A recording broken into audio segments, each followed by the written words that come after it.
Hi, I'm Susan Drumm, and welcome to the Enlightened Executive, where your personal evolution sparks your leadership evolution. Each episode, we feature groundbreaking techniques and strategies to help you get the edge in personal and leadership effectiveness. Today, we're focusing on the work week structure and productivity. And I'm excited to introduce my guest, Joe Sanok. Joe is the author of 5 books, including his newest release, Thursday is the New Friday: How to Work Fewer Hours, Make More Money, and Spend Time Doing What You Want. It examines how the 4-day work week boosts creativity and productivity. Joe has been featured on Forbes and TEDx, and he's host of the popular The Practice of the Practice podcast, which is recognized as one of the top 50 podcasts worldwide with over 100,000 downloads each month. Joe also helps entrepreneurs find innovative ways to start, grow, and scale their business, and is founder of the Podcast Launch School. Well, welcome, Joe. I'm super excited to talk to you about the 4-day work week concept. We've heard about the 4-hour work week, but we're going to talk about the 4-day work week, and I can't wait to hear a little bit more. So why don't you share some about where the concept came from and the history of the work week?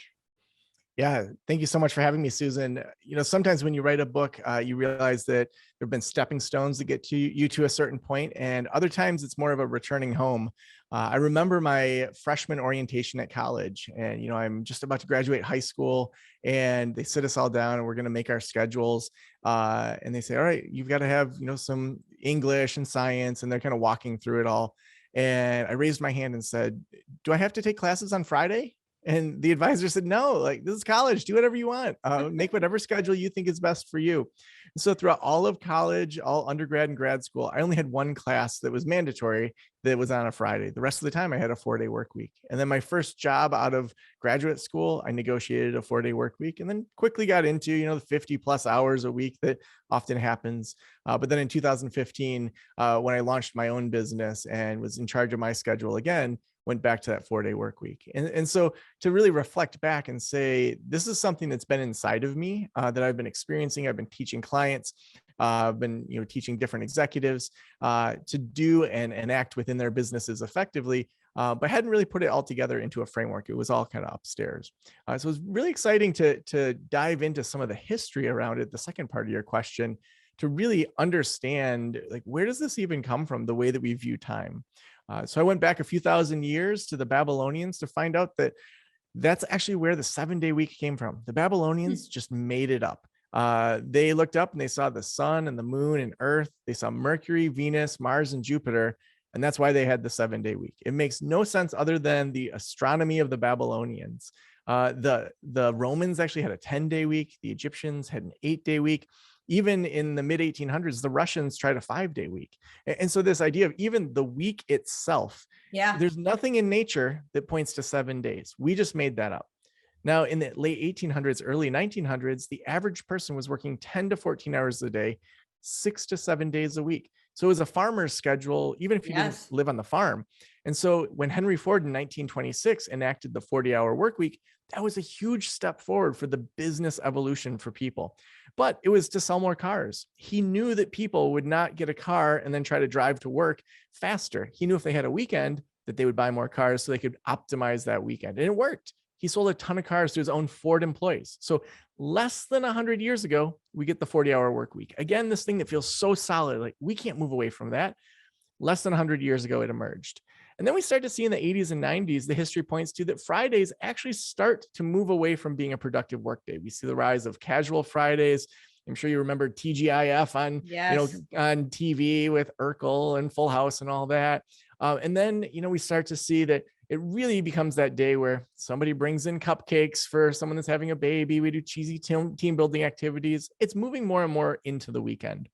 And really, the pandemic was that final nail in the coffin for that industrialist mindset of the 5-day work week, where we see that all the rules that we had assumed were there were broken, changed, had to be flexible.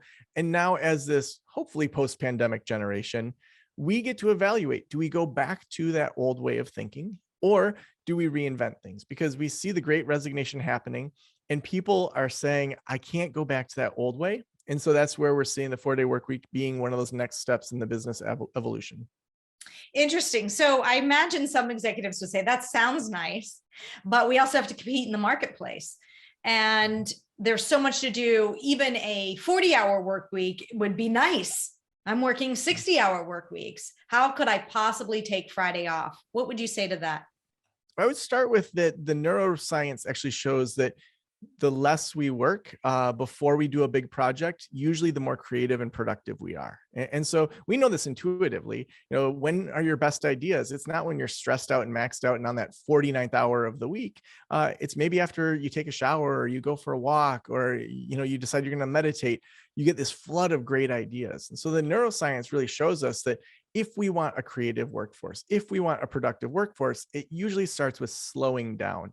And so that could be in the macro of a 3-day weekend, or it can be in the micro. A University of Illinois study actually showed that we can completely eliminate vigilance decrement. Vigilance, how well we pay attention to something, decrement breaking down over time. And so really boring tasks, if you do it too long, you're worse at the end than you were at the beginning. But this University of Illinois study actually found that if you take a 1-minute break every 20 minutes, you're not looking at screens, you're just stand up, move your body every 20 minutes, you can completely eliminate vigilance decrement. And so there's all these things that are emerging in the research that push back on a lot of the assumptions that the industrialists handed us. So I would actually challenge a lot of those CEOs and C-suite people to say the neuroscience is disproving a lot of these assumptions that we've had, and there's better ways to do it. And we can then have more creativity and productivity than maybe we thought possible in fewer hours. Yes. So here's an interesting point. I have been leading some workshops on building connectivity in an isolated workforce and talking about the Great Resignation.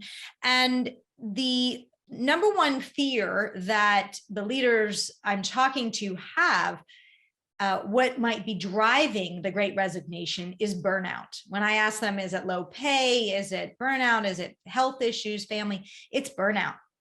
And I think the Zoom carousel, as I call it, just back to back, it's draining in a way that being in person is not as draining.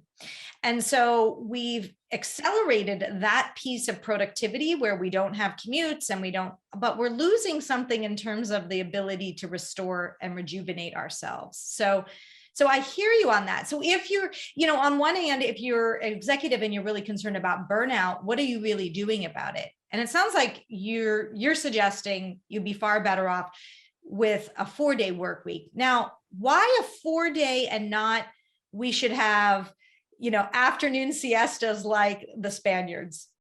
Yeah, well, let me answer the last part of that question first. So I would say the 4-day work week is more of a metaphor for our next step of not burning ourselves out like the industrialists wanted us to. They see us as an assembly line. They see us as you plug it in and it just keeps going. We don't think that way about humans anywhere in our life. The school system still reflects that industrialist complex and that way of thinking. But if we go back to that idea of burnout, for a long period of time, business leaders haven't necessarily thought through, what am I getting out of this particular role? Am I hiring them for 40 hours to just sit there? Is that the best key performance indicator we can have, is they sit there for 40 hours? Or is there something else? Do we even allow our staff to say, I think this meeting that you just invited me to is ridiculous. I shouldn't be in it. I can do something more effective over here. Are there ways that staff can push back to say, I want to control my time in a way that still meets the KPIs, still meets what are the expectations of the particular job role, and maybe there's a different way of doing it. So there's so many different experiments that we're seeing be enacted, and some very clear principles of how to walk through that in a large business so that you can discover for your business what that looks like. So maybe it may be an afternoon siesta, maybe it may be Wednesdays off. It could be a variety of different things, but we want to be able to walk through that experiment to be able to effectively look at what's happening and what's working. Yeah, one experiment I heard of is even just changing the length of your meeting. Why do we have to make it 60 minutes? Why do we have to make it 30 minutes? You just end up filling the time. What if you did, 25 minutes and 50-minute meetings so that you have 10 minutes to recover, and you just made that a policy in your organization that you wrapped it up? Because I also find even when you make it 60 minutes, you're not doing a good job summarizing what the next steps are because you're running into the next meeting anyway. So maybe if you make it 45 minutes, it actually is 50, but at least you've got a summary of the next steps and clarity on what was the purpose of this meeting and be Right. able to move forward, right? So that's Right. another And place to look at assumptions. yeah, and do we even need to have this many meetings? Like, what are we getting done? How are we preparing people for the meetings? Are just the key people coming to it, or are we having ancillary people that really shouldn't be there? That's where when we see businesses start to really walk through an experiment framework, they oftentimes will have a smaller group of 5 to 6 people that are of a similar job role. They sit down and they say, here's what we think for, usually it's a quarter, so 3 months, what we want to try for a quarter. And they work with their supervisor. They say, okay, here's the limits we want to set. We want to do a 4-day work week for that time. We want to, be done at 3. We want to make sure we have fewer meetings. So they come up with the culture. And then from there, they talk about what are they going to do to measure the effectiveness of this. So there's already job roles, tasks, things that are core to those jobs.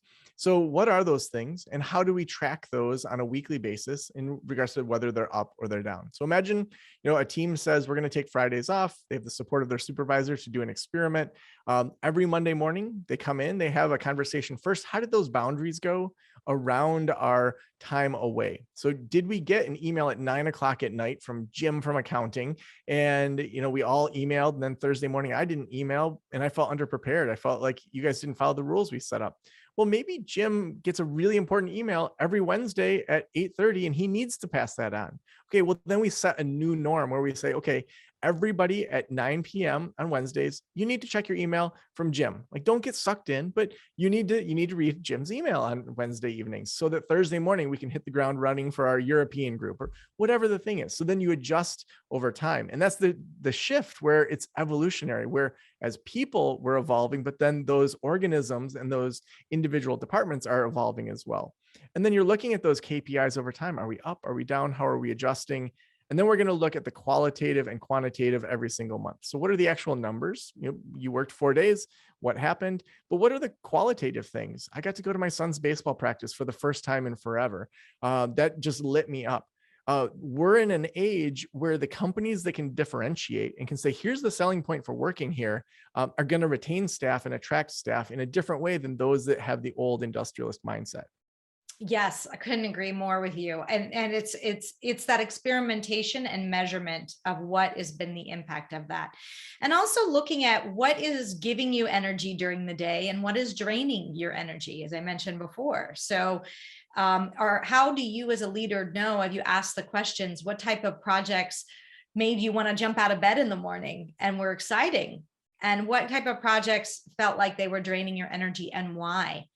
And I better be asking those questions, because if I'm not, you as my employee could be experiencing something I'm not even aware. And the next thing I know, you're resigning and you say it's because low pay, because that's an easy answer.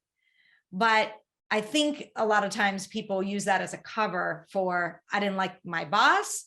I didn't feel like I had enough growth opportunities. And frankly, the work I was doing was just repetitive and boring and draining. Right. And so, but who's asking those questions? Are you as a leader asking those questions? And that's the thing. Well, it's interesting. One of the workplace surveys that I looked at that I talk about in the book, pay is usually 5th or 6th in regards to why people stay or leave. Growth opportunities and specifically learning opportunities are almost always top of the list. And how often do you hear people say, hey, how do you want to learn? Even within my business and the businesses I coach, there's 3 questions that I always ask my staff. This has now become a part of our culture where it's not even formal anymore, but at least a few times a year to ask your employees, first, what are you doing now that you absolutely love, that you want to keep doing? Second, what are you doing now that you hate, that you wish you could take off your plate? I mean, I have never had a boss come to me when I worked in a full-time job and say, what do you hate that we can take off your plate, and have it be a safe conversation. Usually it's let me give you more things you hate and suck it up. And so the idea of let's take things off of the plate and shift those job roles. And then third, where do you want to grow? Where do you want to get education or learning that could help the company or that could, grow you in a different way? Just being able to know where your staff are at You may find that there's someone that's an aspiring videographer, and maybe they're in marketing, maybe they're in accounting. That could be something that is a value add within the company that may not cost that much in the actual hours spent or the training, but could be a huge value add. And then when you talk about retaining that employee where they get to do special projects that light them up, like, that's invaluable to those individuals. Yeah. And I think another place to look is how connected do they feel to the rest of the team, and what would have you feel more connected, and what can you do as a leader to bring people together when you do have meetings in a way that's energizing versus in a way that's draining, right? Exactly, on this question of like, what is that experience when people are getting together? Because they also say that the more connected you are, the more you build a sense of loyalty, and it's the people that are going to keep it. Otherwise, it just becomes transactional at the end of the day. Yeah. Yeah. And we all want to, we're all reevaluating where we spend our time post, lockdown and pandemic, and saying, do I want these friendships? Do I want this, partner? Do I want to be this kind of parent? Do I want to have this kind of job? These are all questions everybody's asking themselves. And so leaders can choose to lead in those areas, or they can choose to react in those areas. Yeah. Well, let's talk a little bit about how the brain changes when you slow down and limit your work. Can you share a little bit more about that? Yeah. So when we look at kind of macro, what the evidence is showing us is that when you're stressed out and maxed out, you go with what you know. I was in Nepal between my undergraduate and grad school, and I'm at the edge of the Chitwan jungle with my friend Todd. And our guide said to us, if we get chased by a wild rhinoceros, climb a tree. And at that point, I should have asked a follow-up question or two, but I didn't. Like, what kind of tree should we climb? How does that work? How often does this happen? So we go into the jungle, and we're in there for about an hour and a half on this hike, and we come across a wild rhinoceros. And this was 2001, so I had a point and click film camera, take a picture, had the little zip, zip, zip. I have no idea how this picture turned out. It probably is going to be a big blob on my photo. So I take a step forward, and I take another picture of this rhino, at which point I should have been satisfied, but I did not. I took another step forward, and that rhino charged our group. So I take off running past my friend Todd, because I knew that I could sprint faster than him. We had been in track together in high school. He was long distance. So after about 200 yards, he's going to have me. But then there's like a couple Peace Corps volunteers behind me as human shields. So we get far enough into the jungle. We don't hear this rhino anymore. We come back. Our guide is up in a tree, as he had told us we should do, and he comes down. So why didn't I climb a tree? Like, you don't try to climb a tree for the first time in the middle of the jungle when a rhinoceros is chasing you. And it's the same thing in the work that we do, in that we are being chased by wild rhinos. We are just putting out fires in our businesses. We aren't being intentional on giving ourselves that space to say, I should learn to climb a tree if I'm going to be in a dangerous situation. So our brains react in the way that we do what in that situation wasn't necessarily the best decision, but it was a survival decision. I can outrun Todd and these two Peace Corps volunteers. I'm going to survive, and I'm going to be known as the jerk that did that for years to come. In the same way, the neuroscience is showing us when our teams are stressed out, maxed out, dealing with burnout, all the things that you talked about that the people you coach and work with are talking about, they aren't going to go with new and innovative ideas. They're going to start with the things that have worked. They're going to do the B- work that doesn't cause too much attention out of fear of getting fired, standing out, all those different ideas. What slowing down does to the brain, though, is it allows that fear center to mute. It allows us to then have that space and time to allow different parts of the brain that when it's stressed out can't talk to one another to talk to one another in a different way. So those connections then that your staff are going to be able to make are completely different than when they're stressed out and maxed out. Yes, exactly. No, I get it. And how about, I'm sure you have some examples, so we can talk about this in theory, but people still may not believe you. And because we're so conditioned, it's like the water we swim in. And like I said, for some people, a 40-hour work week would be a luxury because they're working 50, 60, 70-hour work weeks. Give me some examples of where entrepreneurs or executives you've worked with have seen the change in productivity that you're promising. Yeah, I was working with an executive. His first name was Jerry, and he was working the 50, 60 hour a week job. And he actually reached out to me, and we did a pre-consulting call to really get an assessment of the business, where he was at, where he was headed. And he wanted his wife on the call, which doesn't always happen in business relationships, but it was nice. And what his wife said to me was, Jerry's going to have a heart attack if he doesn't get some help. And between the time when he signed the contract to work with me and we had our first session, he had a heart attack. He was in the hospital. He recovered from it, but it was the wake-up call he needed, where then he said, I can't do this 50, 60 hours a week. He'd be in the office, leading the teams, leading the C-suite people. And then he'd come home and be doing emails till 11 after he put the kids in bed. And he had young kids. And so I started with asking him, Jerry, what's something that for you would just give you total joy? And he lived about an hour from the mountains. And he said, if I could snowboard every Wednesday, that would just light me up. So what that did was it gave us a hook to say, okay, for you personally, if you're snowboarding every Wednesday, you're going to be a better executive. You're going to be a better leader. Now let's work backward and say, what's not working to allow that? Well, there's certain decisions within the business that cannot be made without Jerry giving input. Are those always things that need 24/7 to have Jerry around for? Or are there some automations, some decision-making matrices? Are there, people that you trust within the company that could make 90% of the decisions, and then the top 10%, maybe you do a standing meeting every morning. And so we figured out those processes to really remove him from a lot of those decisions that he didn't need to be making. As a top executive, he needed to be the one making much bigger decisions, and he was getting stuck in that minutia. And so by then creating those systems to support him, we didn't yet get to that snowboarding, but we then tested it for a month to say, okay, just be at home on Wednesdays, like go grocery shopping, just step away from the business in some way to see if the team falls apart. Because he didn't want to be on the mountain and then have everything fall apart. Right. And he was communicating it to the team and the benefits to the team, where if he can live that out, that doesn't mean that everyone else just keeps working 50 hours. That means that we talk about a healthier culture here. We talk about how this can help us be more creative and productive. And so it's not just this team leader or the C-suite executive saying, peace out, everybody, I'm going to work 4 days and everyone else has to keep grinding along. No, it's saying, I'm going to live this out and try to figure out a way that we can apply this either across the company or the department. So then once he saw that things did not fall apart and that he had the information he needed on a Thursday morning or on a Tuesday afternoon to be able to leave full day on Wednesday, he started snowboarding every week. And that then lit him up. It was that personal first that then applied to the business. Yeah. And I think, there's also this mindset that once I have the IPO, once I get the financial freedom and have the house, then I'll be happy. But for now, I got to put my nose to the grindstone. And the reality is, because I've certainly coached a lot of them, they're not any happier, maybe temporarily, maybe feel a bit of freedom and relief. But again, the journey how you are during the journey will define how you are once you have everything that you think you're going for.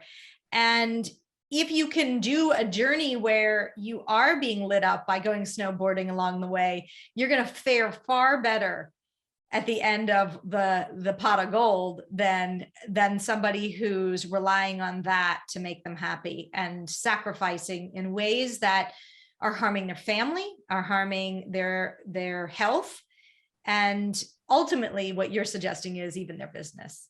Yeah. I mean, if you burn out 10 years early, then was it worth it? You still worked the same amount of time as if you had spread that out over, those 10 years. And so the idea of doing work that matters, the enlightened side of the enlightened executive is we don't want to attach to these outcomes so much that if they don't happen, that we just are devastated, or if they do happen, we're on cloud nine and then are like, what's the next thing? What's the next thing? Nor do we want to avoid things so much that we're spending so much time either avoiding or attaching. Just recently, I was thinking about how, if someone said to me, hey, Joe, do you want to be a dolphin for the day? I'd be like, of course, that sounds amazing. Do you want to try being a ladybug for a day? Yeah, that sounds awesome. You could pick any animal or cloud or whatever, but how often do we really appreciate we get to be human? We get to experience being human with all the crud that happens as humans, with all the joys and sorrows, and to just start with that appreciation, we get to be human. And so from there, we get to choose the kind of work we want to do in the world. And that may be the work you're doing now. It may need some adjustment. But to say we don't always have to attach to, here's the thing that's going to make me happy. Exactly how you said, that we can say right now, I want to create some happiness right here in this moment. Yeah, absolutely. So what's one thing, someone's intrigued by this concept, but the idea of biting off a 4-day work week feels unmanageable at this time. What's one thing they can do starting tomorrow that would help? Yeah. So I would say right now, look ahead to your future weekend. So going back to that idea of slowing down first, usually our weekends are in response or reaction to the week before. Instead, we want to switch that where it's in preparation for the week to come to make it the best weekend for our brains to slow down, to feel connected to those people we love, the hobbies, the healthy things, that it's in preparation to then have an amazing week ahead of you. And so to start with looking at your weekend and add one thing and remove one thing. So add one thing, remove one thing. What do I mean? So first, we're going to add something in that we think might give us just a little bit more life. And so we're experimenting, again, we're moving away from that industrialist mindset where it's always this way. It's always these check boxes that work for everyone. No, we're recognizing that you have different interests than I have. So maybe there's a book that's been on my nightstand for months. It's not a business book. It's not a self-development book. It's just something that I think would be fun to read. Maybe reading that on Saturday and drinking some green tea for an hour, maybe that might light me up. But then I have to do some prep work. I have to tell those around me, hey, I'm going to go read this book for an hour. Please, unless you're dying, just leave me alone. So maybe we do that for an hour and give ourselves permission to not do all the productive things. Sure, there's laundry. Sure, there's dishes. Sure, there's things with the kids. But to say, I'm going to just see if this gives me a little bit more life this weekend.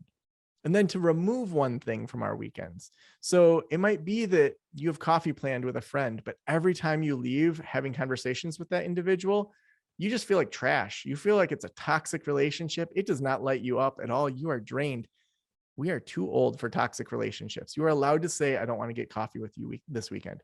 Or it may be that you have your groceries delivered or have some sort of lawn care done or snow removal done by your neighbor kid. Finding something that you can remove from your schedule and then just see, for me, I enjoy blowing snow. I live in Northern Michigan. It's fun to do. Usually it gets old after a period of time, but for the most part, it's like I'm getting exercise. I'm taking care of my driveway. I usually see my neighbors. It's not something I would love to do, but then there's other times that, I have a guy that I know that has a truck and he'll, just clear the driveway if I don't feel like it. So I'll say, hey, I text him, will you clear the driveway? Zoom, he goes through, he sends me a bill. So finding that one thing to add and one thing to remove from a testing mindset so that over time you can then say, hey, here's the 3 to 5 things that if I add them to my weekend, I'm going to feel like that's the best weekend and my brain is going to be so ready for next week when I'm done. Or here's the 5 things or so that I know that if I remove just a couple of them, I'm going to just feel like this is the best weekend ever. Starting there gives you a glimpse into that idea of slowing down to then kill it on the other side. Yeah, I love it. I love it. Well, where can people learn more if they want to research how to make this happen? Yeah, so we have a ton of resources over at joesanok.com, blog posts. We have people that are reporting out different experiments that they're doing, ways that they're trying to do the 4-day work week. I also have a Harvard Business Review article that walks through how to implement the 4-day work week. We do have a assessment that we usually charge $49 for that we're giving to your audience for free that starts with your internal. And so we've waived that price. If they go to internalquiz.com, they'll go through and it'll help them assess their internal inclinations and where they have natural positive tendencies and maybe where they have some areas of growth. So that's internalquiz.com. All right. Excellent. Well, thank you so much for joining me today, Joe. I love the concept and I am going to try some of the things that you mentioned for my weekend. What do I want to add? What do I want to take away? Well, Susan, thanks for helping make Thursday the new Friday. Excellent. If you like this episode, you're not going to want to miss my interview with Justin Donald, the lifestyle investor who's leading others to achieve financial freedom by defining your version of true wealth. Let's lead the way. Hope you enjoyed today's episode, and I'd like to point you to the next important step. Hit the subscribe button and the bell to get notified when we release new content. I'll see you on the next episode of The Enlightened Executive.